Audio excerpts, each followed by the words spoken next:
তো hello guys, কেমন আছেন আপনারা? আশা করছি সবাই ভালো আছে। তো আজ আপনারা দেখছেন ফটোশপ এডিটিং টিউটোরিয়াল পার্ট 5। তো আজকের ভিডিওতে আমি আপনাদের দেখাবো আপনারা কি করে আপনাদের ফটোতে টেক্সট অ্যাড করবেন। তো আমি আগের ভিডিওতে আপনাদের দেখিয়েছিলাম আপনারা কি করে ফটো ফ্রেম বানাবেন। তো আপনারা যদি আমার আগের ভিডিওটা না দেখে থাকেন তাহলে আমি ডেসক্রিপশনে লিংক দিচ্ছি। লিংক ক্লিক করে আপনারা আগের ভিডিওটা দেখে নিতে পারবেন। তো আজকের ভিডিওতে আমি দেখাবো আপনারা কি করে ওই ফটো ফ্রেমে বা অন্য কোনো ফটোর ওপর টেক্সট অ্যাড করবেন। তো চলুন সময় নষ্ট না করে ভিডিও শুরু করা যাক। তো এখান থেকে আমি ফটোশপ ওপেন করে নেব। দেখতে পাচ্ছেন আমি আগে থেকেই ফটোশপ ওপেন করে রেখেছি এবং ফটো সিলেক্ট করে রেখেছি। এবার ধরুন এখানে ডক্টর এপিজে আব্দুল কালামের ফটো রয়েছে। এই নিচে যে আমি মাউস পয়েন্টার দিয়ে আপনাদের দেখাচ্ছি, এই নিচে এখানে আপনারা একটা টেক্সট অ্যাড করবেন। তো কি করে অ্যাড করবেন আমি দেখাচ্ছি। আপনাদের প্রথমে মুভ টুল সিলেক্ট করা থাকবে, আপনারা একটু নিচে আসবেন, আমি মাউস পয়েন্টার দিয়ে দেখাচ্ছি। দেখুন এখানে টেক্সট বলে একটা টুল রয়েছে, দেখতে পাচ্ছেন আপনারা এখানে টেক্সট বলে একটা টুল রয়েছে। এই অপশানটা আপনারা সিলেক্ট করে নেবেন। সিলেক্ট করে নেওয়ার পর আপনাদের মাউস পয়েন্টার এইরকম হয়ে যাবে। এবার আপনাদের যেই পজিশানে লেখাটা দরকার, ধরুন পেজের ওপরে, নিচে, ডান সাইডে, বাঁ সাইডে, যেখানে আপনার টেক্সটটা প্রয়োজন সেখানে মাউস পয়েন্টারটা এনে একবার ক্লিক করবেন। ক্লিক করার পর আপনাদের এখানে কার্সার চলে এসছে। এবার এখানে আপনারা যা লিখবেন লেখাটা হুবহু এই বরাবর হবে। তো আমি এখানে লিখে দিলাম এপিজে আব্দুল কালাম। তো দেখতে পাচ্ছেন আমাদের লেখাটা এখানে হয়ে গেছে। এবার আমরা এখানে লেখাটার কালার চেঞ্জ করব। তো কালার চেঞ্জ করার জন্য কি করতে হবে তার আগে আপনারা বলে দিই, আপনাদের যদি লেখা কমপ্লিট হয়ে যায় আপনারা এখান থেকে এন্টার প্রেস করে দেবেন। প্রেস করে দেওয়ার পর এখান থেকে সঙ্গে সঙ্গে মুভ টুল সিলেক্ট করে নেবেন এবং আপনারা দেখতে পাচ্ছেন আপনাদের লেখাটা এখানে সিলেক্ট হয়ে গেছে।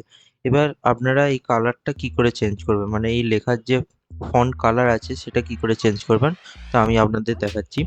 আপনারা প্রথমে লেখাটা সিলেক্ট করে নেবেন। সিলেক্ট করে নেওয়ার পর এখান থেকে আপনারা কালার অপশানে যাবেন, ডান সাইডে আমি দেখাচ্ছি আপনাদের। তার পাশে আরেকটা অপশান আছে সেটাই যাবেন। আপনাদের এখানে সব রকম কালার আপনারা পেয়ে যাবেন। এখানে দেখতে পাচ্ছেন আমি ব্লু কালার সিলেক্ট করে নিয়েছি। সিলেক্ট করে নিয়ে এটা করে নেওয়ার পর ওকে করলে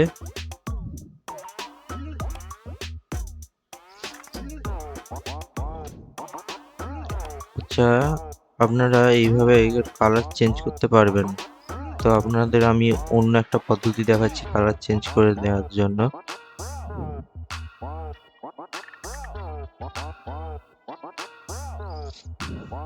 তো আপনারা এইভাবে কালার চেঞ্জ করতে পারবেন না, আমি আরেকবার অন্য পদ্ধতিতে দেখে নিচ্ছি। আপনারা এখানে মুভ টুল সিলেক্ট করে নেবেন, তারপরে এখান থেকে আপনারা টেক্সট টুল আবার সিলেক্ট করে নেবেন। আপনাদের যেখানে লেখাটা প্রয়োজন সেখানে কার্সারটা বসিয়ে নেবেন। বসিয়ে নেওয়ার পর এখানে আগে থেকেই কালার সিলেক্ট করে নেবেন। আমার যেমন এই ব্লু কালারটা প্রয়োজন আমি সিলেক্ট করে নিয়েছি। এবার এখানে আমি লিখলাম এপিজে। দেখতে পাচ্ছেন আমার ব্লু কালারের লেখাটা হয়েছে। এবার ধরুন আমি এটাকে বোল্ড করতে চাই, তো প্রথমে লেখাটা সিলেক্ট করে নেব। এখানে কপি, কাট, পেস্ট, রাইট ক্লিক করলে আপনারা সব দেখতে পাবেন। সিলেক্ট করে আপনারা ওপরে চলে আসবেন। এখানে দেখতে পাচ্ছেন একটা উইন্ডো, ছোট করে একটা উইন্ডো চলে এসছে। এখানে আপনাদের ফন্ট নেম, আপনারা যদি ফন্ট নেম চেঞ্জ করতে চান এখান থেকে করতে পারবেন। আমি চেঞ্জ করে দেখালাম, আমি এটা সিলেক্ট করে নিলাম। এখানে এটা রেগুলার রয়েছে, আপনারা চেঞ্জ করতে পারবেন না। এটা টেক্সটটা আপনারা চেঞ্জ করতে পারেন। এখানে 12 পিটি রয়েছে, এটা আমি ধরুন 20 পিটি করে দিলাম, করে এন্টার করে দিলাম। এবং এখানে শার্পনেসটাও আপনারা চেঞ্জ করতে পারবেন, নন, স্ট্রং, স্মুথ কেমন রাখতে চান। আপনাদের এটা হয়ে গেলে আপনারা এন্টার প্রেস করবেন। করার পর মুভ টুল সিলেক্ট করে নেবেন, নিয়ে এখান থেকে বাইরে চলে আসবেন। দেখবেন আপনাদের যে লেখাটা আপনারা যেইভাবে করেছেন আপনারা যেই ফন্ট সাইজ দিয়েছেন, আপনার যে ফন্ট স্টাইল দিয়েছেন, আপনারা কালার যা রেখেছেন, আপনারা লেখার উইথ কতটা রেখেছেন, সব এখানে সেট হয়ে গেছে।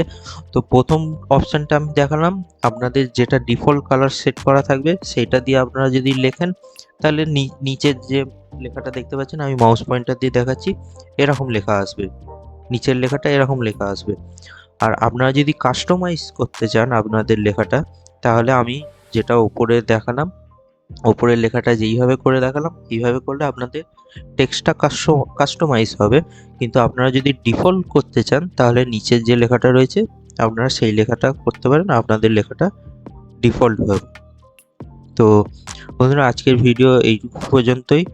এর পরের পার্ট আপনারা খুব তাড়াতাড়ি পেয়ে যাবেন।